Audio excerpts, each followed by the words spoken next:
Well, good morning. It's probably the cheapest I've gotten fuel, down to $3.19 here at Thornburg. Exit, what did I say, 118, 195, south of Fredericksburg. I am, show you what I'm hauling here. I'm just doing a load check. It's that loud motorhome goes by. Just doing a load check here. And let me flip the camera around and show you what we got. Well, she may be rough. And when I mean rough, I mean really rough. But it's an original Bandit car. Headed down to North Carolina. So I'm dropping this off in North Carolina, and I'm picking one up from the same guy and bringing it back to Maryland. Decided just to go ahead and bring the small enclosed because that one didn't run, the other one does run, so I needed the winch, and it's kind of like a turn and burn. Got the today, what is today? Today's gonna be Thursday? I think today's Thursday. And then I have run planned for tomorrow, and then next week is kind of up in the air. I'm waiting to hear back on a load that I said I could do, then they said hold up, and then I said I could do, like they wanted a time, like to expect me, a day and time to expect me to pick this up. Told them, and it was like, well, I'll wait to hear back from them. So I have other work I can do, but I gotta just let people know. So it's getting a little frustrating, but it is what it is. So I don't know what this beeping noise is out here with these call buttons, but I want to fill up the main tank too and get moving down the road. Well, our start to the week, we are in the mega cab. Decided that I had my daughter for Father's Day, so decided that dropping her off instead of making 2 trips and this and that and rehooking to this trailer, I would just take this trailer with me with the mega cab and drop her off and use it for the day. Paid my insurance bill the other day and then realized as much as I pay for insurance for all this equipment, why not use it? So, this truck's currently sitting at 182,000 miles. Put a couple hundred miles on it this weekend hauling horses, and put a couple hundred on it today. Probably 350, 400 miles today. Headed up to New Jersey. Got 2 stops. One outside Allentown and one in New Jersey. Pretty easy. I've been to both locations before. Pretty easy in, pretty easy out. So nothing real exciting. This this company that I drop off to in New Jersey, if you look up their location, it's a tiny little building. But I forgot until I looked at the paperwork, this is a place that has like a separate warehouse where they store everything.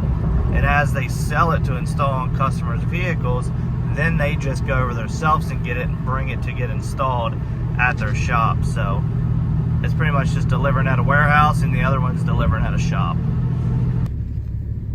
This is one of my favorite things, is these guys sitting right here. If they would just pick a lane, there wouldn't be a line of trucks. This truck is the only second truck. I don't know if that guy's trying to get around him or he just parked there to go inside, but it makes you think, because this guy's in his truck and this guy's in his truck. If somebody would just get out and make a move, it wouldn't be blocking up the parking lot, because this is the sheets. So that Sunoco right there is $379. I don't even know where the sheet sign is, maybe behind me. It's $349 here. So everybody's coming in here to get fuel. Oh, we made it to our last delivery. Stack of 5 beds. Every time we come here, there's an issue. The guy tried to the one guy, he was like, didn't even let me speak, and tries to say that I'm in the wrong place. I'm in the wrong town. That's the same brand. Look at all this stuff. He's like, we just stored here. He's like, yeah, exactly. That's what I'm here. I'm dropping these off to storage. No. If you got beds, I'm like, they're dump inserts. It's the same thing you have sitting out there. Finally, another guy chimed in and was like, yeah, you're in the right spot. If you just back in, I'll get you unloaded quick. Looks like the Department of Transportation, if you ask me.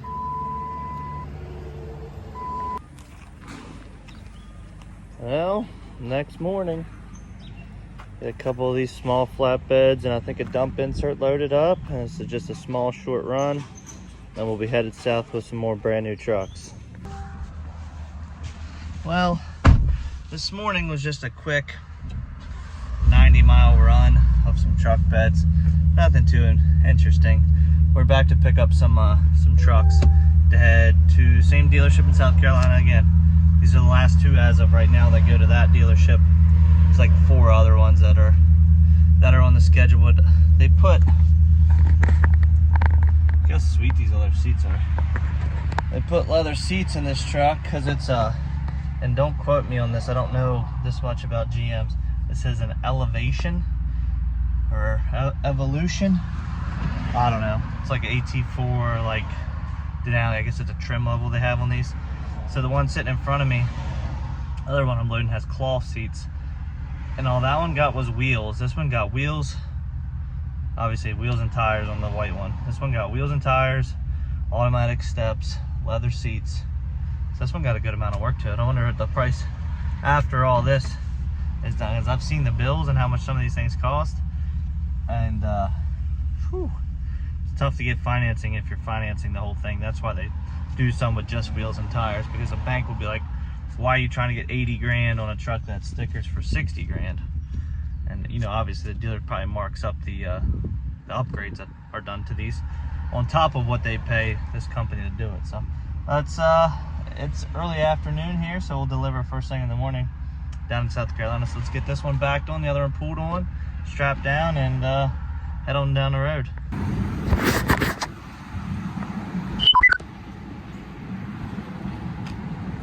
Oh, there they are loaded up at the gas house again here. So pump price is $3.49. And I think we're getting it for like $3.20 something. So a little bit of discount here. I'm always a little worried about these places. Not the chain places, just because I've had issues with bad fuel before. But I stopped here, it would have been I guess last week maybe, and got fuel here and everything was fine. This truck's not as sensitive as what the 18 Ram was.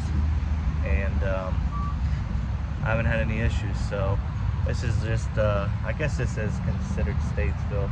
It's just south of Manheim and Statesville, and it's kind of a crappy parking lot to get in and out of, but there's no traffic. You don't have to worry about like Pilot or Love's being completely packed, so you can get in and out of here pretty easily. Well, really couldn't have picked any better weather to unload these in. The worst part is this rain ain't gonna slow down anytime soon. We could use it at home, but I don't think we're gonna be getting it at home. So looks like I'll be playing in the rain all day.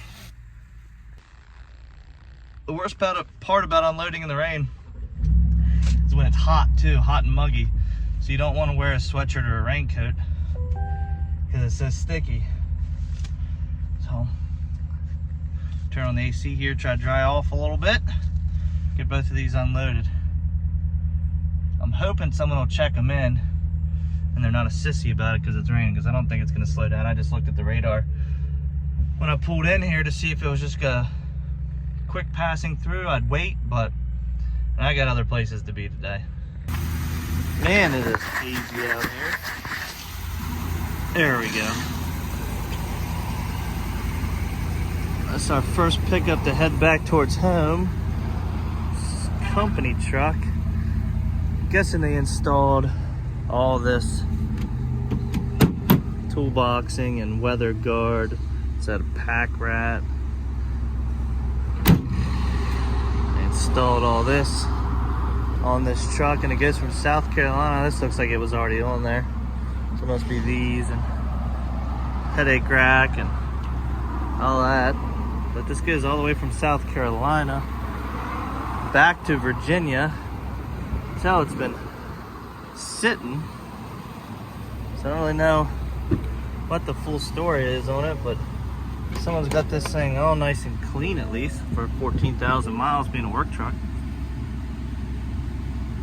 Eagle One Tow and Transport. I have no idea. A whole lot of people involved in this one, but at least we got everything straight. So let me flip the ramps and we'll get this loaded up. Now you guys can look at the dusty dash while I figure out how to get this grime off the windows. Barely see out of this thing. What I meant by a lot of people involved, so it's obviously a broker that this load is coming from. It's coming from this place that installs utility bodies and stuff, like kind of like a place where I deliver those truck beds. Sorry, my wife called. So there is a broker involved. I picked it up from this place. It was going to a residence, and then she sent me a message, the broker, asking if I would be okay delivering it to a different address, which is a tow yard. So there's a lot of people. It's a towing and storage yard, so I don't know if they're gonna store it there. I have no idea. But at least I know that I already talked to her about how payment's gonna be com check, so I'm not really worried about getting paid. But this truck is two-wheel drive, so let's see how it goes up on the trailer. So he pulled it up and then backed up some to give us enough room. But what I meant by if it would load okay, a couple things. It's raining, it's wet out. This truck's only two-wheel drive. Also wanted to make sure that the running boards would clear. See how they stick out past the tire? In between the fenders or above the fenders.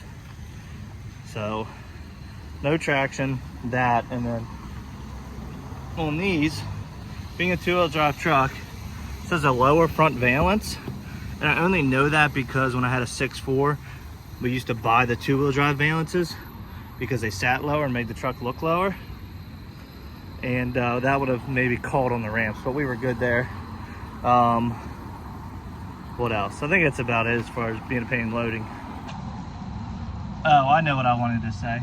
I wish I would have had a YouTube channel when I had, oh look, a mega cab.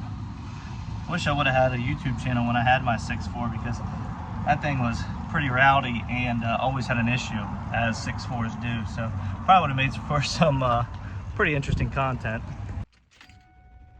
I also forgot to mention, this situation was a little different because I had gotten an email last week about this truck. I had hauled a vehicle for this broker last week or the week before, and I got an email from the lady that I dealt with before, and she said, like, we're having an issue getting this vehicle moved. I know you moved something out of South Carolina back to Maryland for us. Is this something you'd be interested in? If so, send me a bid. And I was like, okay. You know, so I looked it up and I like emailed her back. I'm like, what's the catch? Why won't it move? He's like, well, it's got a ladder rack. It doesn't have a ladder rack. It just has a headache rack. So I'm guessing people thought it had an actual ladder rack and they weren't going to be able to get it on like a 5 or 7 or whatever 9-car hauler. So it goes to Virginia. It doesn't. It gets from South Carolina to Virginia, and I bid $2 a mile, and she came back.